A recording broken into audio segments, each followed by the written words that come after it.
Arkadaşlar gördüğünüz gibi burası sadece erkeklere hitap etmiyor. Çok sayıda bayan turist de var. Yani orada bir yanlış bilgi var, onu düzeltelim. Burası hem erkek turistlerin hem bayan turistlerin geldiği bir cadde. Bank Road, Walking Street'in benzeri.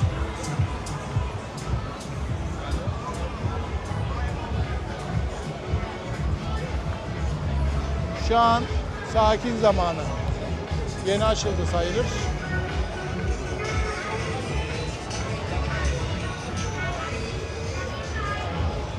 Gece ondan sonra çok fazla insan yoğunluğu oluyor burada. 10, 11, 12 artık Allah ne verdiyse yemeğini yiyen buraya geliyor.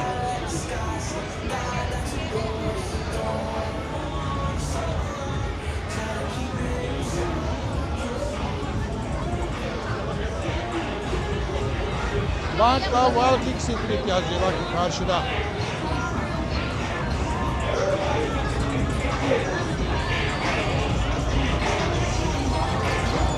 Evet. Buradaki gürültü hep birbirine karışıyor. Çok kötü.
Gördüğünüz gibi çok sayıda bayan turist de var.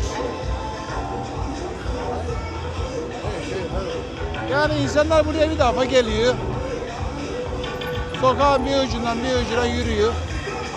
Belki geri dönüyor, belki dönmüyor neyse. Veyahut da bir gece kulübüne girip eğleniyorlar.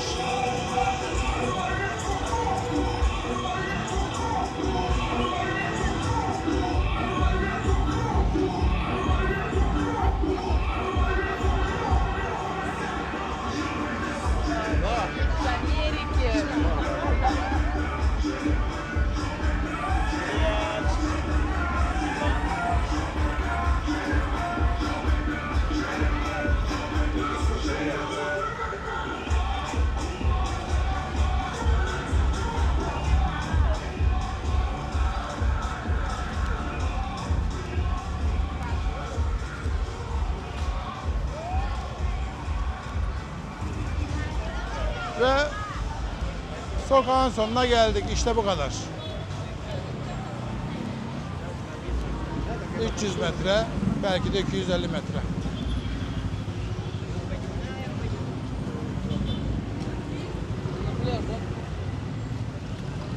Patong'un merkezi burası işte. Burayı herkes bilir, herkes görür. Mutlaka uğrar. Efendim. Yani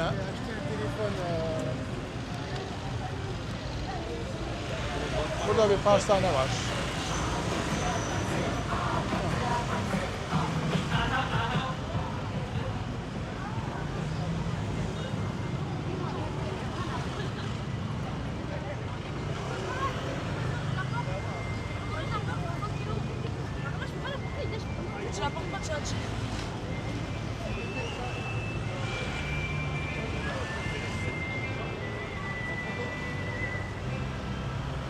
We're closer, and did you ever dance with you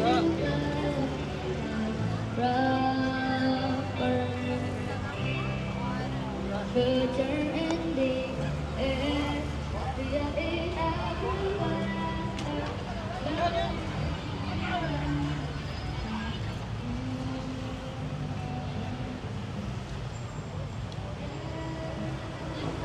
Şu anda Jük Ceylan'ın önünden geçiyoruz.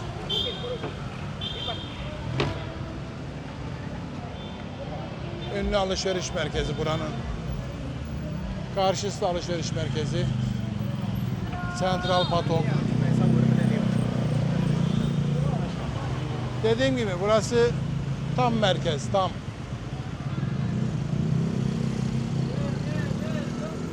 Şurada 2 adet fil var.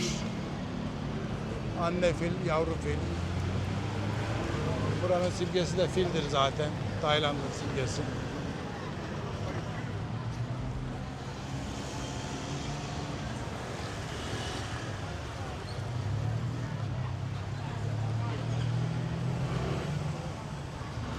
Elimden geldiğince size gördüklerimi aktarmaya çalışıyorum. Ara sokaklara girmek de pek bir işe yaramıyor çünkü ara sokaklarda hiçbir şey yok arkadaşlar. Yani ben boş ara sokakları da size göstermek istemiyorum. Bu yolun sağı, solu, önü, arkası her yeri oteldir, hosteldir, kiralık evdir. Tamamen turistler için oluşturulmuş bir şehir diyebiliriz buraya.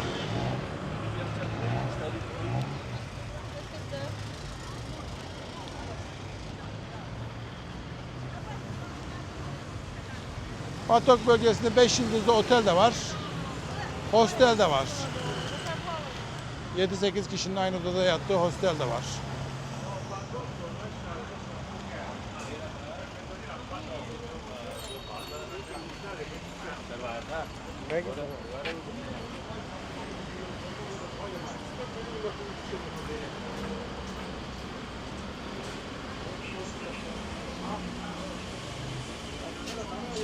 Hediyelik eşyalar. İsteyen alabilir.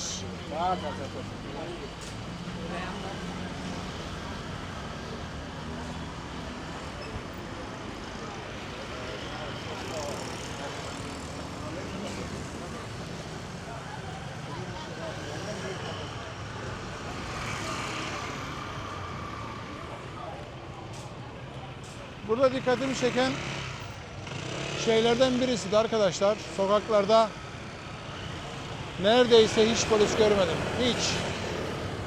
Ama buna rağmen güvenli bir ülke, güvenli bir şehir. Yani bana mı denk gelmedi? Yoksa burada devriye gezen polisler mi yok? Yani hiçbir noktasında polis görmedim ben. Trafik polisi dahi görmedim ya, çok ilginç.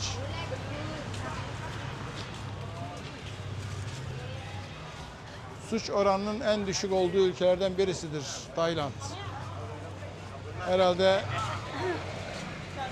buranın polisi dünyadaki en rahat polistir.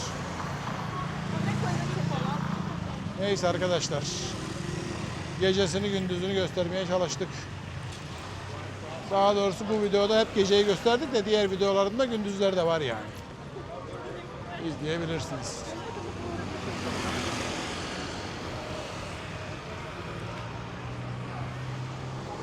Ve merkezden çıktık artık. Bundan sonra daha sakin bölge var.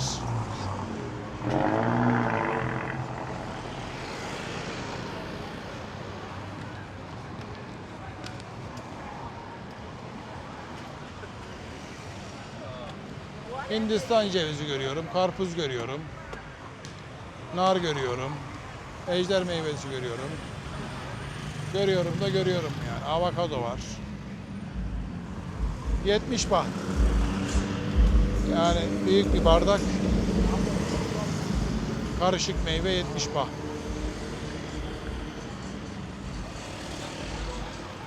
Ama lezzetli, hoşuma gidiyor yani. Hemen hemen hepsi aynı şeyi satıyor. Mesela bu neymiş? 60 baht, 80 baht. Bu biraz pahalı satıyormuş ya. Şöyle göstereyim de. Bu arkadaş biraz yüksek fiyat çekiyor sanki. Daha uygun vardı, daha çok da hatta.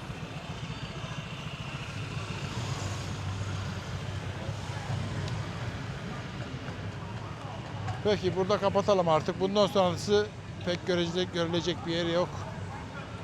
Oteller var. Şimdilik hepinize iyi günler diliyorum. İzlediğiniz için teşekkür ediyorum. Sağlıklı, sıhhatli bir ömür diliyorum. Kanalıma da abone olursanız sevinirim.